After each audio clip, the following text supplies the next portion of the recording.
Exactly 70,000 Indian citizens are already working in Russia right now, and within a year, this number may increase several times. Most of you probably didn't even notice how this happened. While everyone is focused on migrants from Central Asia, a completely different process is quietly unfolding in the country. On construction sites in Moscow, factories in St. Petersburg, and warehouses across Russia, new faces are appearing. Not Tajiks, not Uzbeks, Indians, on a large scale, legally, under state agreements. And no, this is not a conspiracy theory. This is a reality that is already reshaping the labor market. Today we'll discuss why this topic is being kept quiet, how many people may actually arrive, and what this means for the wages of ordinary Russians. No panic, but no illusions either. How did it all begin? In 2021, the first Indian workers arrived in Russia, around 2,000 people. Compared to the millions of migrants from CIS countries, this number looked insignificant. No one paid attention.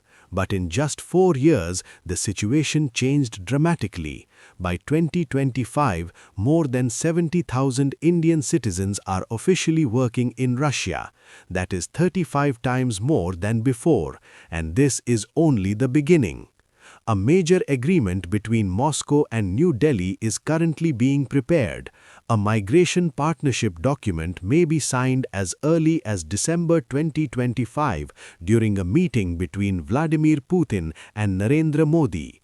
If this happens, the flow of Indian workers will increase several-fold. India has already signed similar agreements with more than 20 countries, including the United Kingdom, Gulf states, Japan, Australia, France, Italy, and Israel. The model is the same everywhere. Simplified entry and work visas, guarantees of labor rights, protection from employer abuse, and legal money transfers back home.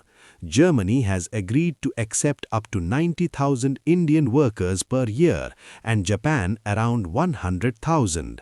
Russia has not yet officially announced exact figures, but the overall quota for foreign workers is about 235,000 people per year, and a portion of these positions may be filled by Indians. Over the past 5 years, more than 16 million Indians have received permission to work abroad. India has turned labor migration into a tool of economic policy. This is not a spontaneous process, it is a controlled strategy. Where do they work? Indian workers are employed in construction, large infrastructure projects, manufacturing, logistics, warehouses, and agriculture.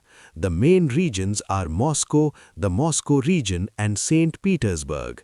They are brought in by large corporations that operate strictly within the legal framework, arrange visas, provide housing, and comply with international agreements.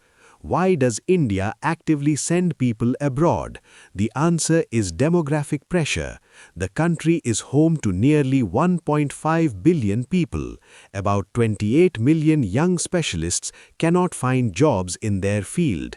Labor migration has therefore become a way to reduce social tension.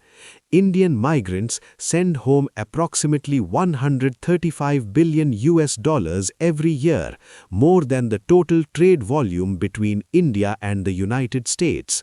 Many return home after 3 to 5 years, which reduces risks for host countries. Why is this beneficial for Russia?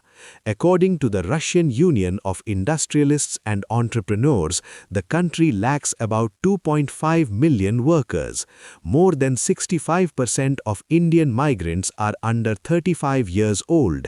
They arrive on contracts and leave afterward, not forming permanent diasporas. In addition, their labor remains cheaper than that of local specialists, which is a crucial factor for businesses. What happens next? Signing the agreement between Russia and India is considered highly likely. In the context of isolation from the West, such cooperation takes strategic importance. This is not just an exchange of labor, it is part of a long-term partnership. Will millions of Indians come to Russia?